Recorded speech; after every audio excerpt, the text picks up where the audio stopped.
You probably woke up today and went straight away to the bathroom to do what you usually do. Wash your face, clean your teeth, and then head to the kitchen to grab something. Oatmeal, cornflakes, same stuff as usual. You realize that you're already late to your job or college. If you're lucky, you got your own car to drive to your workplace. But if you're not, then public transport is waiting for you.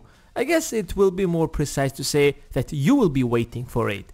Anyways, you probably have already realized that you are doing almost the same thing over and over every single day and almost around the same time. I mean, you woke up today around the same time that you did yesterday. In fact, most of the things you do them unconsciously because your brain got used to them, that you don't even have to think about what you do, you just do them. Even in your job or once you come back home, it's absolutely the same process, simply repeating itself without you realizing it. And that's what we call habits.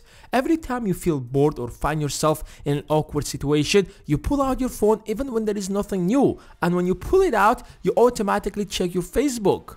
Our brain is the most important organ in our body. In fact, it consumes most of the energy out of our body because it does the most important job, which is thinking. And part of that is consciously doing something.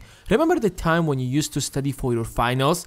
After an hour or even 30 minutes of studying, you felt really tired because your brain was consciously thinking. And that's why a lot of people find it really difficult to stay focused. So in order to make it easy, let's say energy efficient, your brain looks for a shortcut to make that process simpler. If you pull out your phone, just click on that blue icon with a giant F in the middle and keep scrolling down instead of thinking which app to open out of dozens of apps that are on your phone, because that requires a lot of thinking. But wait a second, what is the point of knowing all of this? If all what we do are habits, why not simply create a bunch of good habits, like going to the gym, reading books, saving money, and get rid of all the bad habits, like smoking maybe? But before that, we have to understand how habits work in the first place. A habit consists of cue, routine, and the reward.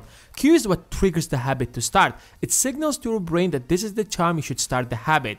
It could be the particular time of the day, or the place you frequently visit, or the feeling you might have, like pulling out your phone whenever you are in an awkward situation. We all have that habit. And then there is the routine, which is the action itself, such as smoking, going to the gym, or having a snack. And lastly, there is the reward. It's the pleasure you get out of it, the whole purpose of it.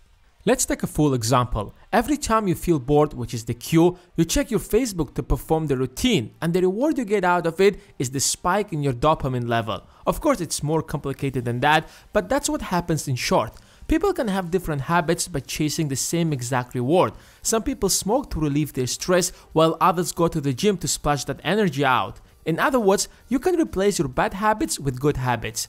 But let's take a look first at how you can build a habit from scratch. You have to create the cue and the reward. Let's say you want to build the habit of going to the gym. The cue can be every time you come back from your job. It's a particular time of the day. And the reward can be you will not have a dinner unless you work out. So at that particular time of the day, your brain starts sending a signal that it's time to work out because you want to get that reward after it, the dinner.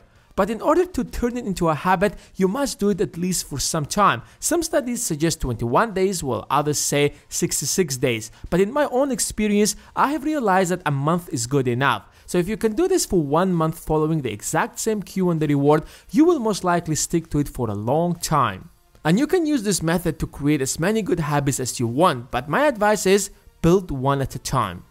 Obviously, this video can't really cover everything, but this book can, because this video is based on this book. I have the link in the description if you're interested. And now it's your turn. Which habits would you like to get rid of and which ones you would like to build? Let me know in the comments below. And as always, if you have enjoyed this video, let me know by clicking that like button, and of course hit the subscribe button if you want to see more similar videos. Thanks for watching, and I will see you in the next one.